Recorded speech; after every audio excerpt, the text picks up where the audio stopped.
Greetings, thanks for watching. Karen Clay here on the Feldenkrais Method. We're going to begin a new series called Start Here. It's the basics of the basics.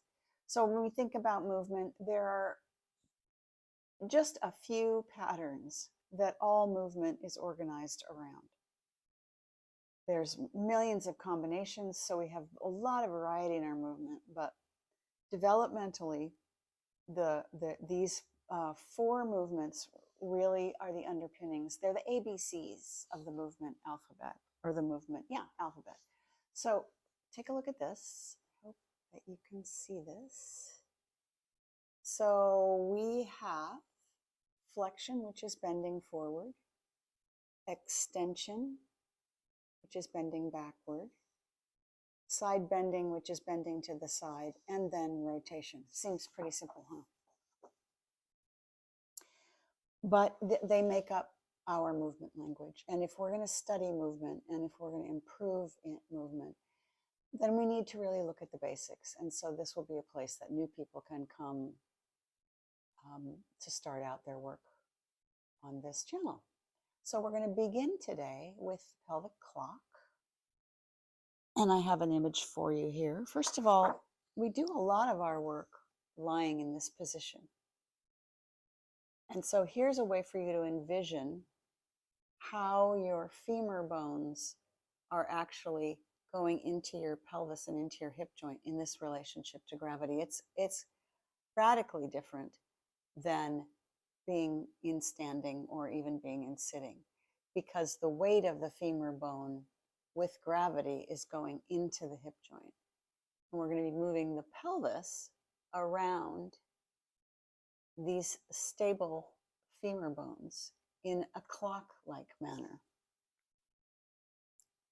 Oops, and so here gives you an image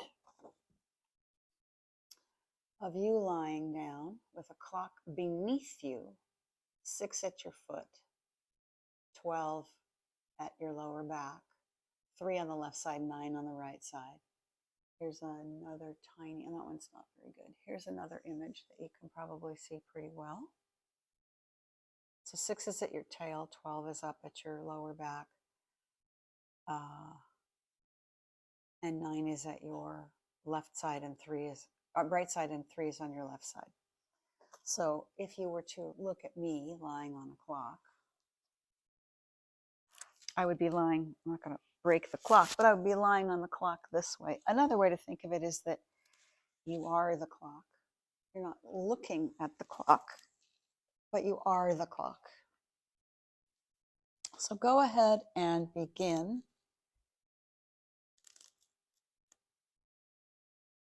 by getting yourself settled on the floor.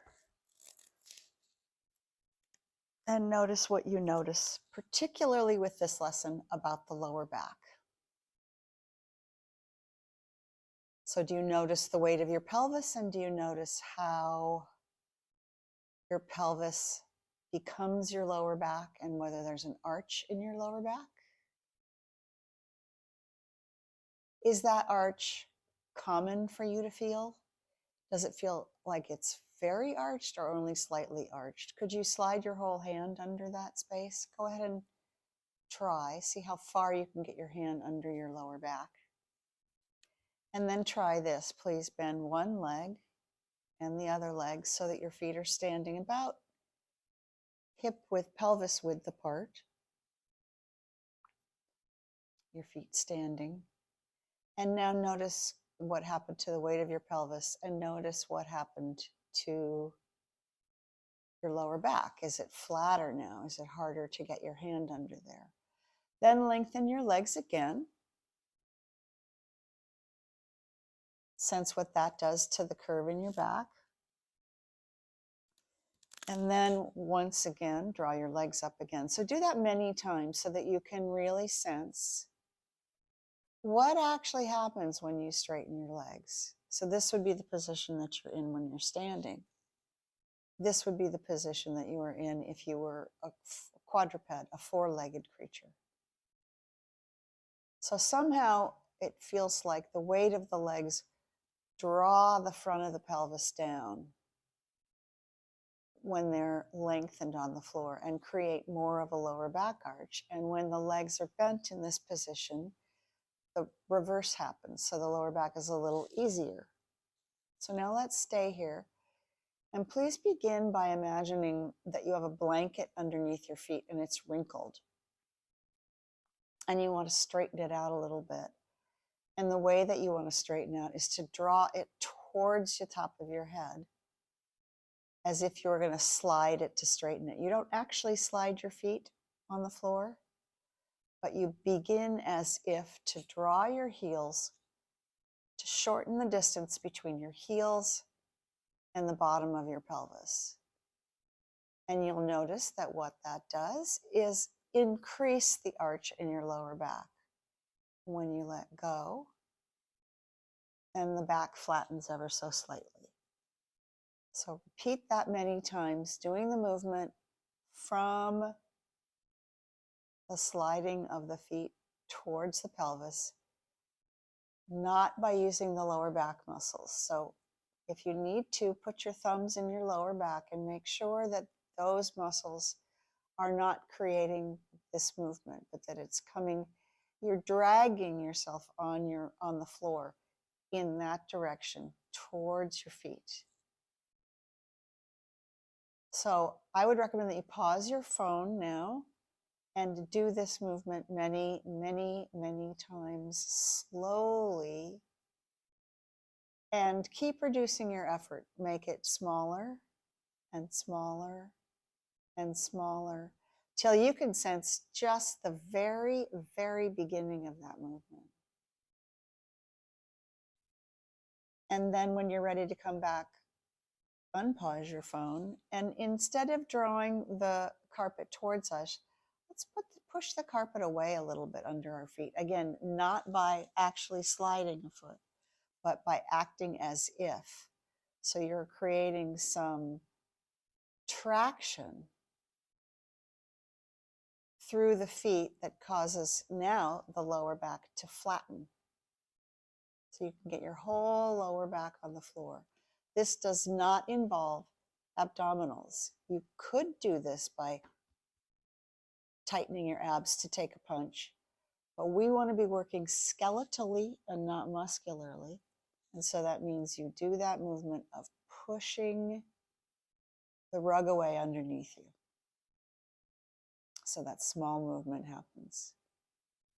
So now if we think about so pause your phone again and do this many, many times, reducing the effort, reducing the speed. And don't think you have to do the movement gigantic. Don't exaggerate the movement. Underdo the movement. Maybe you want to think about concealing the movement from someone who's watching it. So it's the exact opposite of exaggeration. And so what we're doing now is rocking to 12 o'clock. And what we did before was rock to 6 o'clock. So just by how you slide your feet towards you or away from you, you can rock your pelvis between 6 o'clock and 12 o'clock. So once again, pause your phone and do this many, many times. Please slow it way down. Please reduce the effort. And please make the movement smaller and smaller and smaller. I'm clearing my throat here. Okay. So that could go on. Keep trying to find something new about the movement. Keep trying to make sure that your abdominals are soft, that your lower back is soft, and that you're just doing this very tiny rocking on the back of your pelvis. You don't have to travel the whole distance of the clock. The clock could be a small clock, not a big giant clock. Because again, if you want to sense more, you need to do less. It's a kind of an oxymoronic situation, but if you want to feel more, if you want to hear more, you need to turn the volume down. Because if something is shouting at you, you start to shut down your hearing. someone's whispering at you, you start to tune up your sensitivity. And that's what we want to do, is tune up our sensitivity. All right, now let's play with the side to side direction. So would you please gently push into the floor with your right foot? And just see if anything happens in your pelvis. Don't press hard, don't press quickly, but just begin the movement, sensing what happens. Does the right knee move? Does it move away from your head, or does it move towards your head? Does your pelvis move? What direction does it move in? And then do the same on the other side. Press the foot into the floor. What's the indication of which direction you would move? How would you know? Maybe you want to put your hands on the front of your pelvis. And then you'll start to notice, oh, the left side of my pelvis is actually moving away from the floor a little bit as I press through my left foot. And so now pause your phone again and go back and forth in a minute, and go back and forth between pressing the right foot and pressing the left foot. Notice that my knees are not moving. I could do this movement by rolling my knees side to side, but that doesn't initiate the movement in our pelvis, and that's what we'd like to do. So we keep the knees relatively centered, as if you had a flashlight pointing out each knee, and it was pointing directly to the ceiling and not moving. So it's happening much deeper in your hip joints and around your groin. So now just do that on your own. Pause your phone. Really dropping in and sensing. And then when you're ready to come back, notice the movement is actually moving between 3 o'clock over here on the left and 9 o'clock over here on the right. And now let's put it together into a pattern.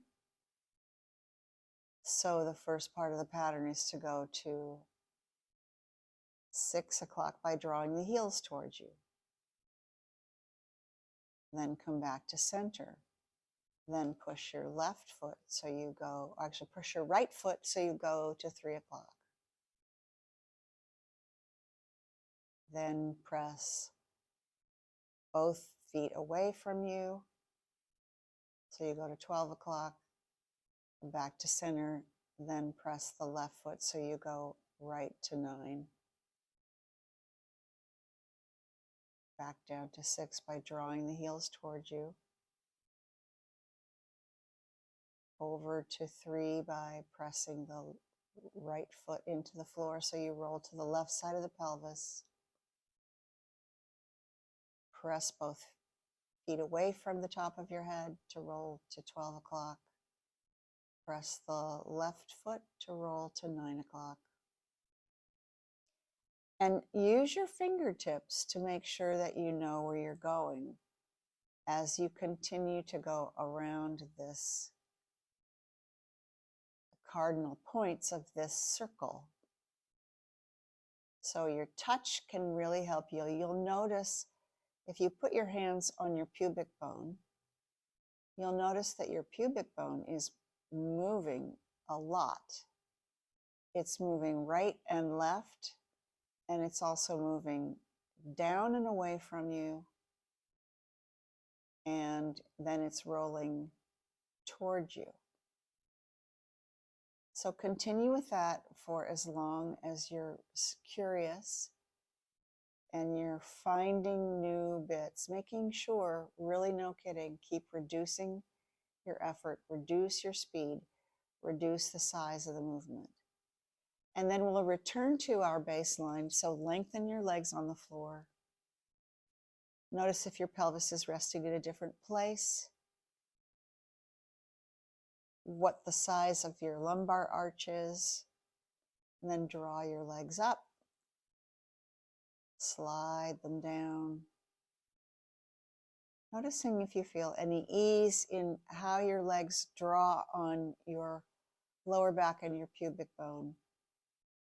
if you feel any sense of length in your low back.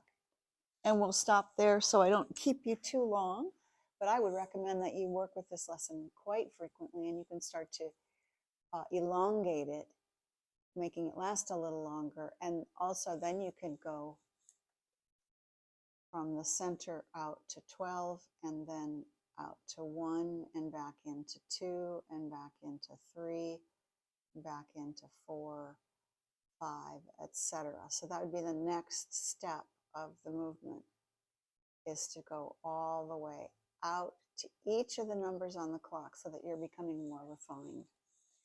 Thanks for watching. Really appreciate it, and we'll see you next week.